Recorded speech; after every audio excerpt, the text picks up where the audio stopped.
दिल्ली से एक खबर सामने आ रही है। भाजपा सांसद और राष्ट्रीय प्रवक्ता सुधांशु त्रिवेदी ने बिहार चुनाव को लेकर बड़ा बयान दिया है। उन्होंने कहा है कि अंतर्विरोधी से भरे इंडिया गठबंधन जो पार्टी, परिवार और सत्ता पाने की लालसा में जनता के सामने भ्रम पैदा कर रहे हैं, बिहार की जनता इसे कभी भी स्वीकार नहीं करेगी। उन्होंने आगे कहा है कि केंद्र में प्रधानमंत्री नरेंद्र मोदी और बिहार में मुख्यमंत्री नीतीश कुमार के नेतृत्व में एनडीए गठबंधन पूरी एकजुटता के साथ काम कर रहा है। सुधांशु त्रिवेदी ने विश्वास जताया है कि बिहार की जनता निर्णायक और प्रभावी जनादेश लेकर इस गठबंधन को और भी ज्यादा मजबूती प्रदान करेगी। वैसे तो देखिए वैसे तो वो उनका अंदरूनी मामला है, परंतु वहां तो समस्या क्या है कि ये बड़े भाई छोटे भाई की तो समस्या में तो वो सबसे ज्यादा फंस गए हैं। परिवार के अंदर ही बड़े भाई छोटे भाई की समस्या हो गई है और बड़ी बहन और छोटी बहन की समस्या हो गई है। और वहां यही समस्या है उस इंडी गठबंधन में कि पार्टी कांग्रेस छोटी है बिहार में, पर नेता उसका बड़ा है, राहुल गांधी जी, और पार्टी राजद बड़ी है बिहार में, पर नेता उसका छोटा है, तेजस्वी जी। और आपने देखा कि तेजस्वी जी पूरी यात्रा में राहुल जी को ढोते रहे, अनेक बार उनको पीएम बनाकर कहते रहे, मगर राहुल जी के मुंह से एक बार नहीं निकला। पूछे जाने पर भी प्रेस कॉन्फ्रेंस में उन्होंने नहीं बोला कि तेजस्वी जी हमारे सीएम के कैंडिडेट होंगे। और वैसे तो ये राजद का अंदरूनी मामला है, परंतु जो कुछ हो रहा है लालू प्रसाद यादव जी के परिवार में, तो हमें याद आता है जब शुरू में वो बने थे 1990 में, हम लोग बच्चे थे, तब वो कहते थे ये गरीब गुरबा की सरकार है और मैं गरीब गुरबा का नेता हूं। आज स्थिति हो गई है कि वो स्वघोषित गरीब गुरबा के नेता लालू प्रसाद यादव जी के सामने ये दुविधा है क्या वो इस बिटवा के नेता रह गए कि उस बिटवा के, और इस बिटिया के नेता हैं या उस बिटिया के। तो मुझे लगता है अंतर्विरोधों से भरे हुए गठबंधन, अंतर्विरोधों से भरी हुई पार्टी, अंतर्विरोधों से भरे हुए परिवार और सत्ता को पाने की ललक में किसी भी प्रकार से येन केन प्रकारेण गठबंधन करके जनता के सामने जो भ्रम स्थापित करने का प्रयास इंडी गठबंधन द्वारा किया जा रहा है, बिहार की जनता उसे कतई स्वीकार नहीं करेगी। चिराग पासवान को लेकर भी बातें चल रही है कि वो कुछ नहीं, प्रधानमंत्री श्री नरेंद्र मोदी जी के नेतृत्व में केंद्र में और नीतीश कुमार जी के नेतृत्व में बिहार में एनडीए गठबंधन पूरी एकजुटता के साथ, पूरी समरसता के साथ, पूरी तन्मयता के साथ कार्य कर रहा है और हमें पूर्ण विश्वास है कि बिहार की जनता निर्णायक और प्रभावी जनादेश देगी। पटना से बड़ी खबर सामने आ रही है। बिहार सरकार के मंत्री अशोक चौधरी ने चुनाव को लेकर अपनी बात रखी है।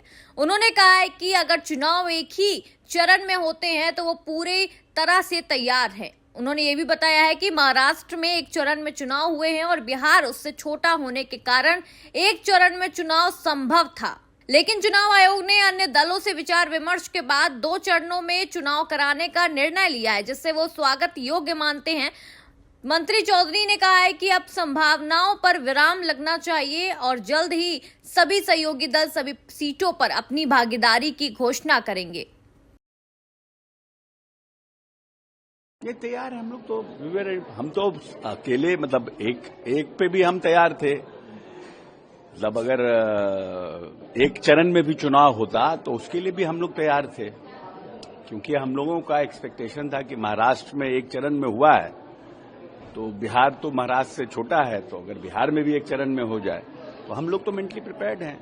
और चुनाव आयोग ने बाकी सभी राजनीतिक दलों से बातचीत करने के बाद ये निर्णय किया कि हमें 2 चरण में करना है और 2 चरणों का निर्णय किया है। मैं समझता हूं कि उनका जो निर्णय है वो स्वागत योग्य है। सीट शेयरिंग को लेकर संभावना चल रही है कि जदयू 1 सीटों पर लड़ सकती है, बीजेपी 100 सीटों पर लड़ सकती है और जो पार्टी सीटें हैं वो देखिए वो संभावनाओं पर अब विराम लगना चाहिए, कुछ दिन का इंतजार करिए। हम समझते हैं कि जल्दी ही सभी सीटें और सभी पार्टनर हमारे 5 साथ मिलकर इसकी घोषणा करेंगे। लालू प्रसाद यादव ने ट्वीट किया है 6 और 11 अब बुजुर्ग हो गए हैं, छोड़िए ना, कितना लालू जी पर हम लोगों से बुलवाइए। अब इस चुनाव में उनको नमस्ते है, प्रणाम। दिल्ली से एक और बड़ी खबर सामने आ रही है। Trust and safety India festival 2025 के उद्घाटन सत्र को संबोधित करते हुए विदेश मंत्री डॉक्टर एस जयशंकर ने कहा है कि एआई यानी कि कृत्रिम बुद्धिमत्ता हमारी अर्थव्यवस्था, कार्यशैली, स्वास्थ्य, शिक्षा और जीवन शैली को पूरी तरह बदलने जा रही है। उन्होंने बताया है कि यह बदलाव सिर्फ कुछ क्षेत्रों तक सीमित नहीं रहेगा, बल्कि दुनिया के हर कोनों में हर नागरिक को प्रभावित करेगा। डॉक्टर जयशंकर ने एआई के सही और संतुलित शासन की जरूरत पर जोर दिया और कहा है कि डिजिटल नागरिकों की सुरक्षा के लिए मजबूत उपाय आवश्यक हैं। उन्होंने प्रधानमंत्री नरेंद्र मोदी के शब्दों को दोहराते हुए कहा है कि प्रौद्योगिकी भलाई के लिए एक शक्ति है, लेकिन केवल तभी जब मानवता इसका मार्गदर्शन करे। चंडीगढ़ से इस वक्त की बड़ी खबर सामने आ रही है। शहर के सेक्टर 11 में एक आवास पर गोली चलने की सूचना मिलने के बाद मौके पर पुलिस पहुंची और आईपीएस अधिकारी का वहां शव मिला है। एसएसपी कमरदीप कौर ने बताया है कि दोपहर करीब 1:30 बजे गोलीबारी की सूचना मिली थी, लेकिन जांच में सामने आया है कि यह आत्महत्या का मामला भी हो सकता है। मृतक अधिकारी की पहचान आईपीएस वाई पूरन कुमार के रूप में हुई है। सीएफएसएल की टीम मौके पर पहुंच चुकी है और जांच जारी है। आगे की जानकारी पोस्टमार्टम रिपोर्ट के बाद ही सामने आएगी। बात हुई जो उठाया। देखिए, आज तकरीबन 1:30 बजे के करीब हमें इन्फॉर्मेशन मिली है पुलिस स्टेशन सेक्टर 11 चंडीगढ़ में कि एक शूटिंग की इन्फॉर्मेशन मिली थी हमें। हमारी टीम ने यहाँ पे पहुंचकर एसएचओ 11 और उनकी टीम ने यहाँ पर पहुंचकर सीन इंस्पेक्ट किया है। यहाँ पे एक रिपोर्टेड सुसाइड हुआ है और हमें एक डेड बॉडी मिली है। डेड बॉडी की आइडेंटिफिकेशन श्री वाई पूरन कुमार आईपीएस ऑफिसर जो है उनकी है और अभी सीएफएसएल की टीम यहाँ पे पहुँच चुकी है। सीन का मुआयना चल रहा है। थोड़ी देर में जितने भी एग्जिबिट्स हैं सीज कर लिए जाएंगे और बाकी का काम इन्वेस्टिगेशन के ड्यूरिंग। अभी तो बिल्कुल प्रिलिमिनरी स्टेज है, जैसे मैंने बताया। अभी कुछ ही घंटे हुए हैं। सीएफएसएल की टीम अभी मौजूद है। अभी कुछ भी कमेंट करना ठीक नहीं है। मारवाड़ जंक्शन के जोजावर दूसरी हाईवे पर एक दर्दनाक हादसा हुआ है, जिसमें एक टेम्पो और स्कूटी की टक्कर हो गई है। स्कूटी पर सवार 3 लोग गंभीर रूप से घायल हो गए हैं। सूचना मिलते ही जोजावर थाना पुलिस तुरंत मौके पर पहुंची और घायलों को निजी वाहन से राजकीय अस्पताल जोजावर पहुंचाया गया है। चिकित्सकों ने तीनों की हालत गंभीर देखते हुए उन्हें पाली बागड़ अस्पताल रेफर कर दिया। पुलिस के अनुसार बसौर गांव के राहुल भरत सिंह और अमर सिंह करमाल से जोजावर आ रहे थे, तभी तेज रफ्तार टेम्पो ने उन्हें टक्कर मारी। 22 वर्षीय अमर सिंह की हालत बेहद नाजुक बताई जा रही है। हादसे की जानकारी मिलने पर परिजन और परिचित अस्पताल पहुंचे। दिल्ली में आयोजित रक्षा नवाचार संवाद कार्यक्रम को रक्षा मंत्री राजनाथ सिंह ने संबोधित किया है। उन्होंने कहा है कि देश 1.5 लाख करोड़ रुपए से अधिक का रक्षा उत्पाद और 24,000 करोड़ रुपए का निर्यात करने में सफल हुआ है। राजनाथ सिंह ने इसे देश के उद्योग जगत और नवाचार क्षेत्र की बड़ी उपलब्धि बताया है। उन्होंने रक्षा क्षेत्र में आत्मनिर्भरता की दिशा में काम कर रहे सभी लोगों के प्रयासों की सराहना की है और कहा है कि भारत अब रक्षा निर्माण में वैश्विक स्तर पर अपनी पहचान बना रहा है। रक्षा मंत्री के रूप में तथा भारत के एक नागरिक के रूप में यह मेरे लिए एक प्रसन्नता का विषय है और साथ ही हमारे लिए संतोष का विषय है कि आप लोग कर रहे हैं, अच्छा कर रहे हैं। और प्रसन्नता इस मामले में भी है कि हमने 60 टर्म में एक टारगेट तय किया और आप लोगों ने उसके लिए जी तोड़ मेहनत की और फाइनली हमने उस टारगेट को अचीव किया। अगर हम मोर देन 1.5 लाख करोड़ का डिफेंस प्रोडक्शन और 24,000 करोड़ का अप्रॉक्सिमेटली डिफेंस एक्सपोर्ट कर पाए हैं, तो इसमें आप लोगों का बहुत ही इंपॉर्टेंट रोल रहा है। और इसके लिए भी मैं आप लोगों का के जो इफर्ट्स रहे हैं उसकी मैं सराहना करता हूं। और यह सब दिखाता है कि आगे भी आप सभी जब कोई टारगेट सेट करेंगे तो उसमें निश्चित रूप से आपको कामयाबी मिलेगी, सफलता हासिल होगी और उसमें कहीं कोई शक की गुंजाइश मैं समझता हूं कि नहीं है। लेकिन इस प्रसन्नता के साथ साथ मुझे इस बात का संतोष भी है कि जो हमारे आप सब हैं वह आज उन डीप, डिसरप्टिव और कॉम्प्लेक्स टेक्नोलॉजीज पर महारत हासिल कर रहे हैं जो न सिर्फ उनकी बल्कि भारत की टेक्नोलॉजिकल जर्नी को भी एक अलग दिशा दे रहा है। दिल्ली में नागरिक उद्यान मंत्री राम मनोहर नायडू किंजरापुर ने एयर इंडिया दुर्घटना की अंतिम रिपोर्ट को लेकर बयान दिया है। उन्होंने कहा है कि रिपोर्ट आने में अभी कुछ समय लगेगा क्योंकि एयरक्राफ्ट इन्वेस्टिगेशन ब्यूरो इस पर स्वतंत्र और पारदर्शी तरीके से काम कर रहा है।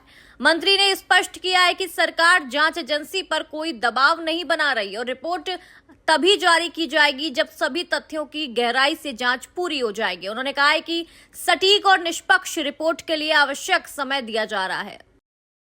दिल्ली में केंद्रीय मंत्री अर्जुन राम मेघवाल ने मुख्य न्यायाधीश BR गवई पर वकील द्वारा वस्तु फेंकने की कोशिश की घटना पर कड़ी प्रतिक्रिया दी है।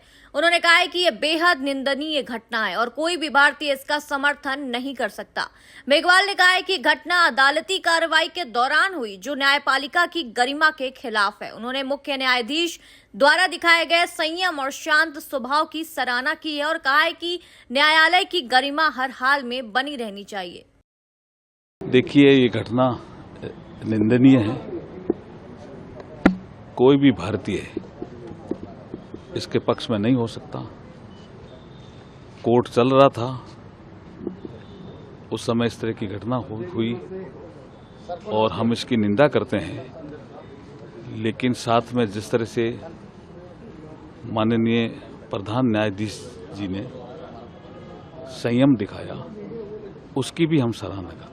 एकनाथ शिंदे ने बाढ़ प्रभावित किसानों के लिए बड़ा राहत पैकेज की घोषणा कर दी है। शिंदे ने बताया है कि महायुति सरकार ने 31,000 करोड़ रुपए का पैकेज जारी किया है और बाढ़ में करीब 65 लाख हेक्टेयर जमीन से 60 लाख किसान प्रभावित हुए हैं। उन्होंने कहा है कि कई किसानों की फसल और जमीन बह गई है, ऐसे में ये मदद बहुत बड़ी राहत साबित होगी। शिंदे ने भरोसा दिलाया है कि सरकार हर कदम पर किसानों के साथ खड़ी रहेगी और उनके नुकसान की पूरी भरपाई करने की कोशिश की जाएगी।